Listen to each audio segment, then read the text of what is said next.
Welcome back to MEEK Electronics. Today, we're exploring the inner workings of a Qi-compliant wireless power transmitter using the BQ500211 from Texas Instruments. We'll walk through the datasheet, break down the complete schematic in Altium Designer, and take a look at the PCB layout and 3D model.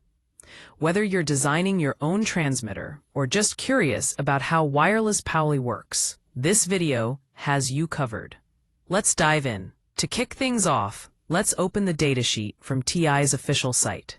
The BQ500211 is a single-chip controller for wireless power transmission using the Qi standard, most commonly seen in wireless phone chargers. Now, datasheets can be daunting, but this one is gold if you know where to look. Right away, the functional block diagram tells us the story of how the IC manages everything. From initializing the ping to a nearby device, to full power transfer via digital pulse width modulation, and handling error states through LED signaling.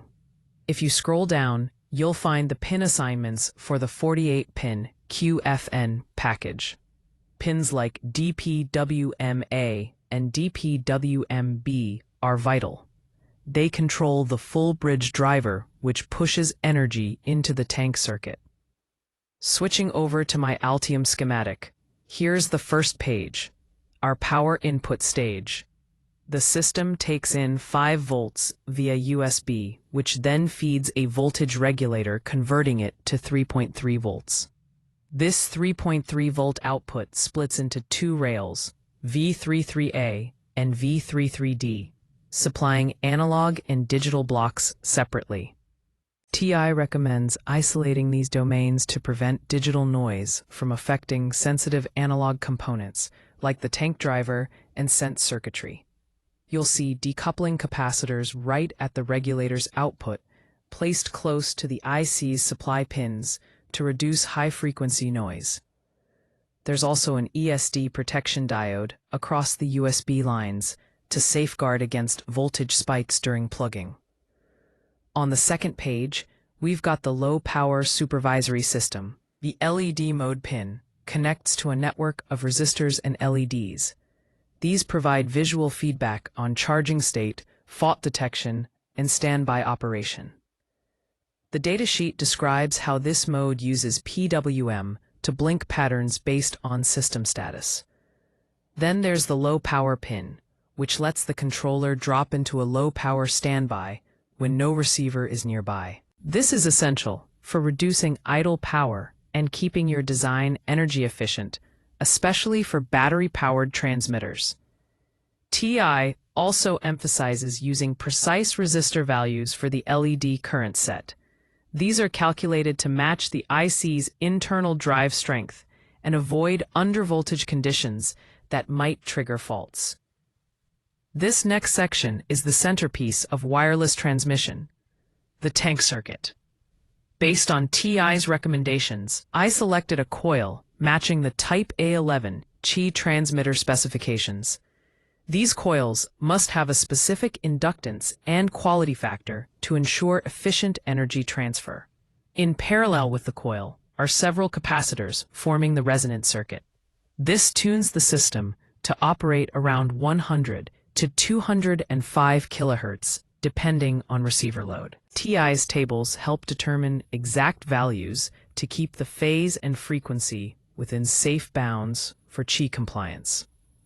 The layout of the tank circuit is critical. Coils must be placed symmetrically, capacitors close to the switching bridge, and magnetic fields isolated from digital circuitry using ground shielding techniques. TI also cautions against routing under coils and suggests keeping critical traces as short and wide as possible. Now, let's zoom in on the controller itself, the BQ500211. This page shows every pin and how it connects across the board.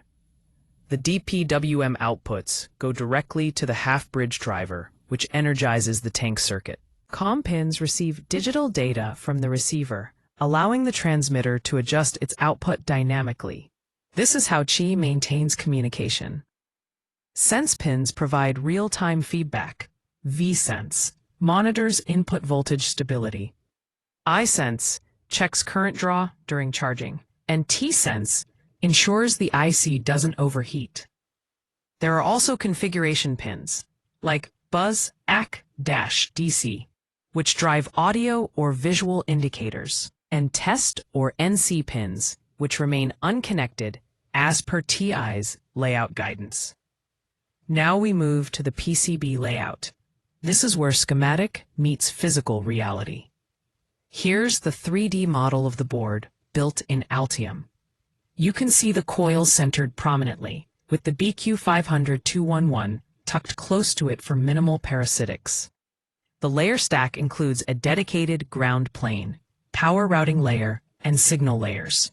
High current traces are made wide, and differential pairs for communication are routed symmetrically and close together to maintain signal integrity.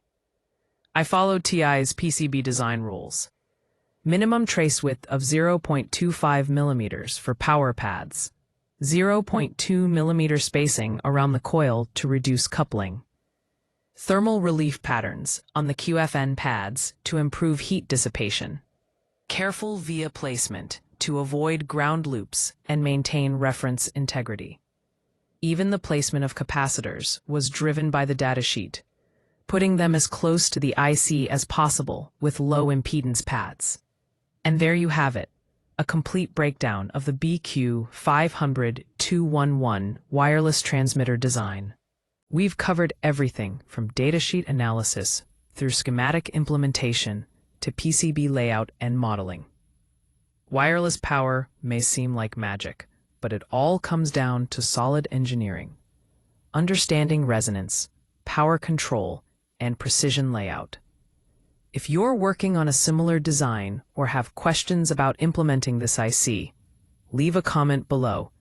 I'm always happy to help out. Don't forget to subscribe to MEEK Electronics for more tutorials on practical circuit design, simulation, and real-world builds.